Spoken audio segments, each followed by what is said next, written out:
So before this video begins, I'd just like to say, yes, I know this game isn't new. I know it's not relevant anymore.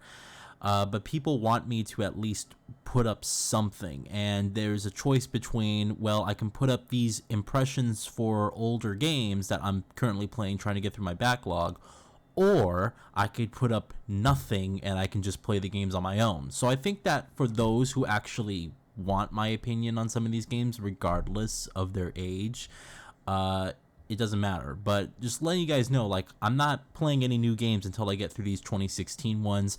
I think I'm going at a good pace. I still got a good handful of games to play still, so but I'm still working my way through it, and that's why the impressions aren't of new games. All right, so just keep that in mind. But I do want to talk about Ratchet and Clank in particular, how much I actually enjoyed the game. I actually beat the game yesterday, so this can be kind of a semi-review if you want to put it that way. But I'm also going to go over the HDR capabilities of this game, and because I had the pleasure of actually playing about half of it in HDR, which is really nice. All right, so I never actually completed or beat a Ratchet and Clank game since this one. All right, I played only a few of them, and they're more like demos and stuff like that, or maybe a friend had it in the house and I would just play it for a little bit.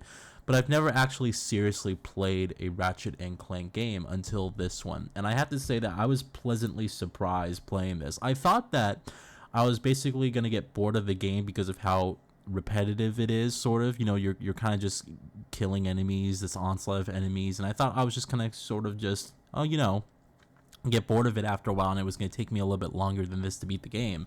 But surprisingly, I didn't get bored. Surprisingly, I actually enjoyed the game very much so, and really thought the game was a lot of fun to play, thought it was really engaging, and thought that the gameplay was actually pretty varied as well. And it's kind of amazing because this game is sort of a semi-reboot slash remake of the original game. It still contains some levels of the original Ratchet and Clank, right?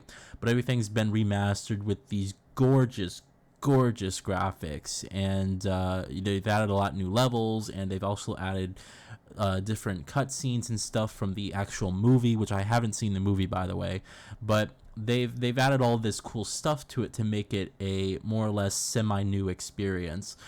And I really enjoyed it. I thought it was a lot of fun to play this game. You know, it's sort of this throwback to this classic style of game that's just about fun, you know, where they didn't convey like emotional gripping stories.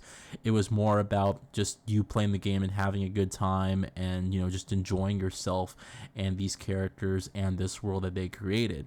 So it was really nice. It was sort of relaxing to play at times because I'm like, well, this is cool because now I don't have to really focus or hone my skills on playing, you know, out a really deep storyline. I can just sort of play the game and enjoy it and relax, and, you know, be in any mindset I sort of want to when I play the game. So I very much enjoyed that nature of it.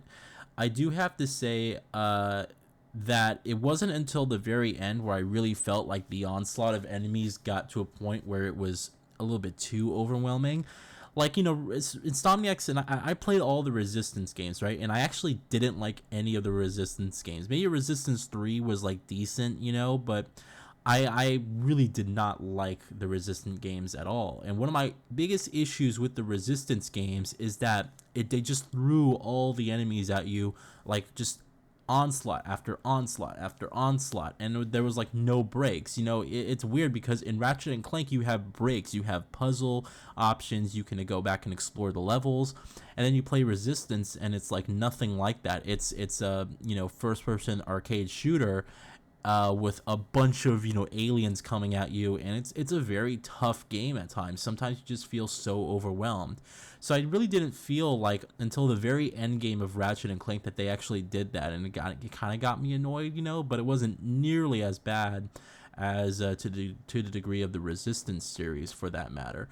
So that being said, I actually think that their whole game design, or their structure, the game pillars, whatever you want to call it, was actually more realized and better suited here than any of their previous games. Everything felt like, in terms of the pacing, everything felt like it was very laid out very nicely and very thoughtful, and there was no like, okay, we'll just throw this in here for padding or whatever. No, it felt, even when going back to the levels and sort of exploring and collecting, items and whatnot, it felt like a joy to play through it because the environments were so beautiful. You got to look around, and everything was really nice.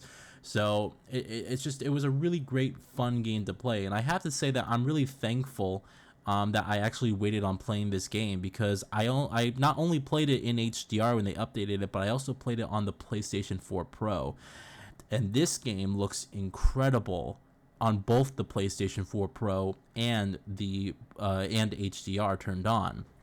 Now on the PlayStation 4 Pro, you have essentially a 4K pseudo resolution. It's more or less a slightly lower resolution, but they use this method called temporal injection to basically get the resolution up to 4K.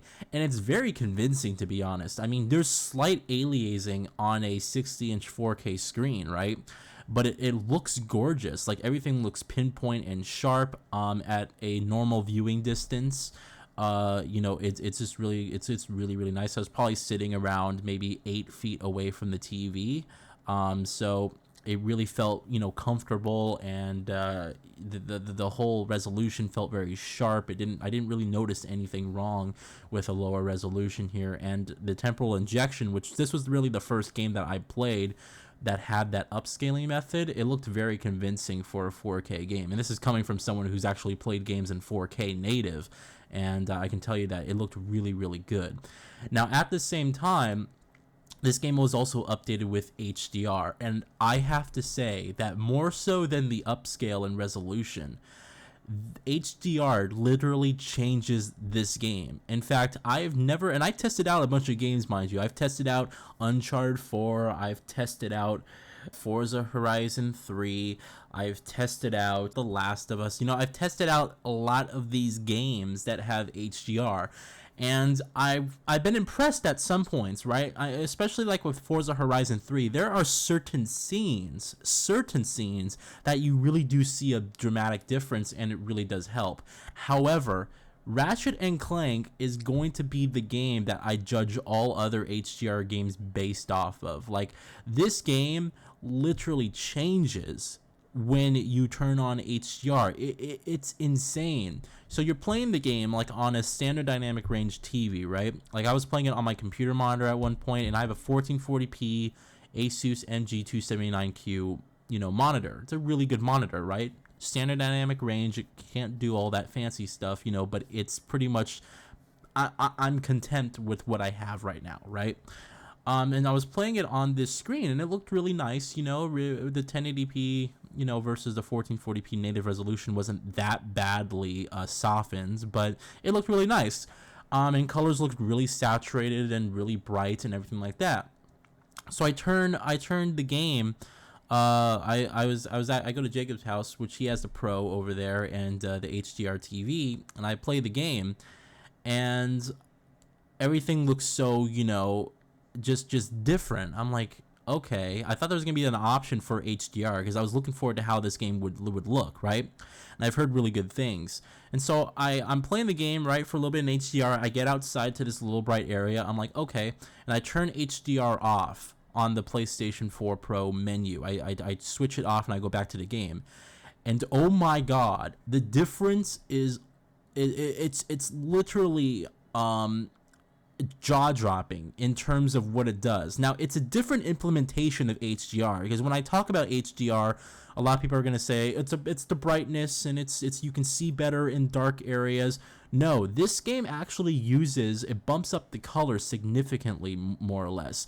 So with HDR, you're taking advantage of those 10-bit, TVs and panels that we have, and the colors get bumped up, the lighting is corrected. It's just incredible what high dynamic range does, because when you switch back between this game at standard dynamic range and then high dynamic range, it's a different game entirely. It looks like on standard dynamic range, it looks so saturated, so overly bright, everything, like the colors are all incorrect. And you can see this. You can see how incorrect the colors are. Even when the TV is properly calibrated, you can see how incorrect the color levels are. Like, you have oversaturated reds, you know, and I'm playing on this level with the lava and everything like that, and the freaking lava from the ground would make the whole screen red, more or less. Like, it would just over intrude into other objects and colors in this level on standard dynamic range. And you turn on HDR and everything is kept perfect the way it is, you know. And keep in mind that I was testing this, you know, Jacob's TV is a Samsung JU7090. It's a 60-inch version of that. So it's a budget TV, right? Sort of mid-range, I would call it. It's a mid-range HDR television with 4K. And it was such a dramatic difference on that. Like even a mid-range TV, you really got a much better, more pristine picture. And it's because of their implementation with HDR. All the colors were corrected. You no longer got oversaturated. Everything looked very accurate and very much the way it should. It was incredible. And so I have to say, just like any other game comes out with HDR, and I'm really excited for Insomniac's Spider-Man game, because I think that game's going to look gorgeous, and they're going to use probably the same upscaling method as they did with this game, and probably implement HDR to hopefully the same degree as they did with this game. You know, and this game was updated. This game wasn't even built from the ground up like that. But just incredible looking game, especially with HDR turned on. And I would just, if any of you guys have access to an HDR TV, test this game out. Like, even if you already beat it, go back to this game and test it out. It is a different game entirely when you turn on HDR. It's just unbelievable. So, and I tried to take some images and pictures and upload them to Twitter. It just didn't do the game justice. You'll see reflections here that kind of make it hard to see, but you might see in the couple image, you'll see, okay, you see some colors that are corrected and some objects don't look, you know, overpowering in terms of their saturation, but it's fine, you know. So overall, I have to say that Ratchet and Clank was a very surprising game. It was a game I very much enjoyed. I have to say I love the soundtrack as well. The soundtrack was cool. It's kind of like a cross, at least for me, it was like a cross between like James Bond and then like the Avengers at one point, and then you had like some cool, you know, like just really great action music in there. I really loved the music for this game. They did a fantastic job. And then the game looked great, especially on the PS4 Pro, and especially with HDR. It looked incredibly good. And overall, I have to say that Ratchet and Clank was just a very surprising, definitely one of the most enjoyable games I played for 2016. You know, I'm really happy that I actually did sit down and play it, and I didn't decide to skip the game. So really much enjoyed this one. Thank you all for watching. If any of you guys played the game, let me know what you think.